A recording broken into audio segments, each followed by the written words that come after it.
Bismillahi. Assalamualaikum warahmatullahi wabarakatuh. Alhamdulillahi wahdah. Wassalatu wassalamu ala rasulillah. La nabiyya ba'dah. Rabbi shrah li sadri wa yassir li amri wahlul 'uqdatam min lisani yafqahu qawli. Amma ba'du. Yang terhormat Syekhunal Kiram wal Mukarramah, Ketua Jakarta Islamic Center. Yang terhormat kakak-kakak panitia Festival Maulid Nusantara. Yang terhormat Ustadz dan Ustazah Dewan Juri. Tak ketinggalan pula rekan-rekan peserta lomba ceramah Maulid yang saya banggakan, dan para hadirin rahimahumullah. Pertama-tama, marilah kita ucapkan puji syukur alhamdulillahi rabbil alamin ala kulli halin wa nikmatin alhamdulillah, atas nikmat dan karunia-Nya yang telah menyempurnakan acara demi acara sehingga dapat berjalan dengan lancar. Nikmat sehat, nikmat selamat, dan masih banyak beribu-ribu nikmat yang telah dikaruniakan kepada kita, sehingga kita bisa berkumpul, bermuajahah, dan silaturahmi di tempat yang mulia ini. Yang kedua, sholawat dan salam semoga tetap tercurah limpahkan kepada Habibana wa Nabiyana Muhammad sallallahu alaihi wasallam, yang telah mengajarkan ajaran agama Islam dari zaman jahiliyah menuju zaman yang terang benderang seperti saat ini. Dalam konsep perbaikan diri adalah paham akan konsep perubahan dan harus ada suri tauladan yang baik. Sebelum kita lanjut mengenai keteladanan Rasulullah SAW untuk perbaikan diri, kita pahami dulu akan konsep perubahan atau perbaikan diri.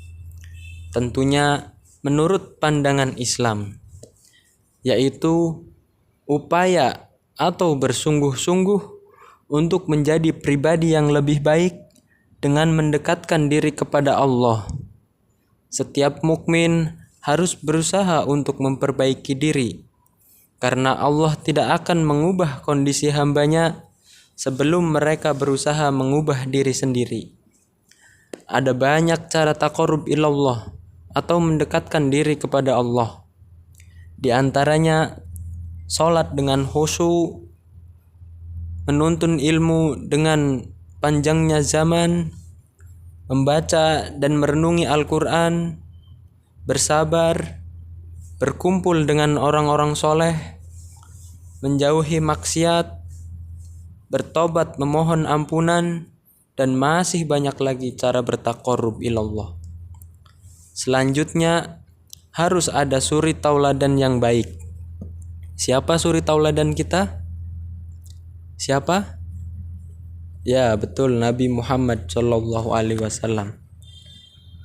Firman Allah dalam Al-Quran surat Al-Ahzab ayat 21. Bismillahirrahmanirrahim. Laqad kana lakum fi Rasulillahi uswatun hasanah liman kana yarjullaha wal yawmal akhir wa zakarallaha katsira. Sungguh telah ada pada diri Rasulullah suri tauladan yang baik bagi orang yang mengharap rahmat Allah dan kedatangan hari kiamat dan yang banyak mengingat Allah. Nabi Muhammad sallallahu alaihi wasallam memiliki banyak keteladanan dalam memperbaiki diri. Kesabaran teladan dari Nabi Muhammad sallallahu alaihi wasallam. Mari kita ambil hikmahnya. Kesabaran menjadi salah satu syarat yang harus dimiliki, salah satu kunci jika ingin memulai perbaikan diri. Begitu banyak manfaat dan dampak yang ditimbulkan jika kita bersabar. Mari kita bayangkan, begitu pentingnya kita memiliki kesabaran, menuntun ilmu, harus disertai dengan sabar. Kalau nggak sabar, kita akan nggak kuat. Sholat dengan khusyuk harus disertai dengan sabar. Sholat dengan tenang, sholat dengan khusyuk. Di dalam Al-Quran, sebagai kitab suci pedoman umat Islam, begitu banyak ayat yang menjelaskan pentingnya sabar.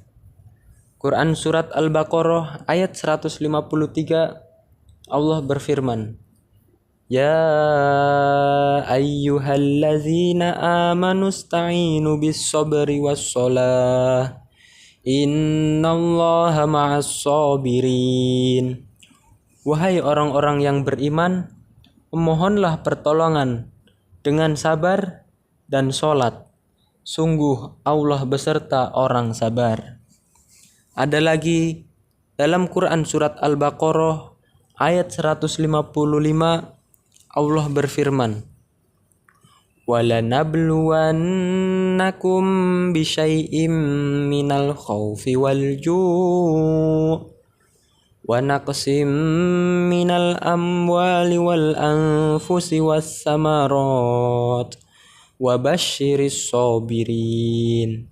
Dan kami pasti akan menguji kamu dengan sedikit ketakutan, kelaparan, kekurangan harta jiwa, dan buah-buahan. Lanjutannya teman-teman, lanjutannya yaitu indah sekali. Wabasyiris sabirin. Dan sampaikanlah kabar gembira kepada orang-orang yang sabar. Maka sabar sebenarnya sudah menjadi salah satu sikap yang harus kita miliki sebagai manusia dan juga bekal dalam perbaikan diri. Setiap kesabaran akan berbuah manis jika kita bisa melakukannya. Untuk lebih menguatkan rasa sabar kita, mari kita lihat kisah kesabaran Nabi Muhammad SAW dalam perjalanan kisah hidup beliau yang nantinya mudah-mudahan menjadi pelajaran dan bisa kita terapkan dalam kehidupan. Al-Kisah, setiap pulang dari masjid, Nabi diludahi oleh orang kafir. Setiap Nabi lewat jalan tersebut, orang kafir selalu saja mengganggu Nabi. Beberapa hari terus terjadi hal yang sama. Nabi diludahi sehingga bajunya terkadang sampai kotor akibat ludah orang kafir tersebut. Namun Nabi terus sabar dan tak pernah marah.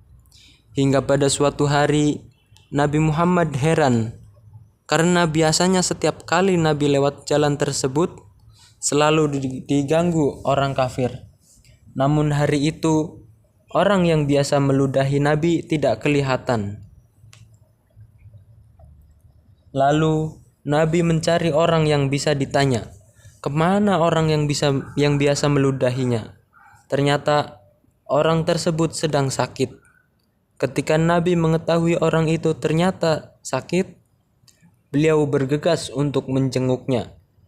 Ketulusan Nabi datang menjenguk orang tersebut membuat heran orang kafir tersebut, di mana orang yang sering diludahinya datang dengan senyum dan tulus menjenguknya, bahkan mendoakan semoga orang kafir tersebut segera sembuh dari penyakitnya.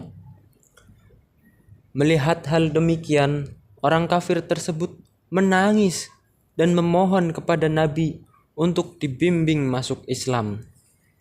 Nah, kalau di zaman dahulu Nabi mempraktekkan sabar dalam menghadapi orang kafir, sabar dihina, sabar difitnah, dan bahkan Nabi diperolok-olok, tetapi Nabi tetap sabar.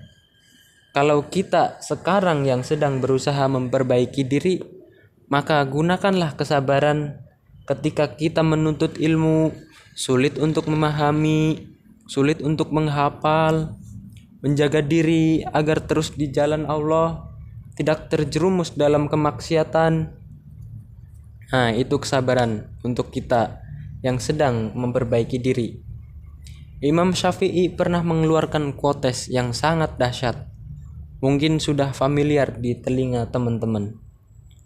Jika kamu tidak sanggup menahan lelahnya belajar, maka kamu harus sanggup menahan perihnya kebodohan. kesimpulannya mengenai keteladanan Rasulullah untuk perbaikan diri, yang pertama, bersungguh-sungguh untuk menjadi pribadi yang lebih baik dengan mendekatkan diri kepada Allah. Ya, tadi mendekatkan diri itu banyak caranya. Ada sholat dengan khusyuk, ya, bertaubat, berkumpul dengan orang-orang soleh. Nah, itu yang pertama. Terus yang kedua, harus ada suri tauladan yang baik. Siapa suri tauladan kita? Ya, betul, Nabi Muhammad SAW.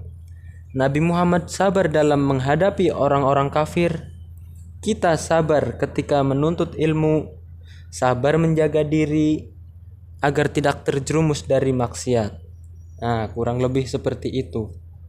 Ungzur maqala wala tangzur mangkila.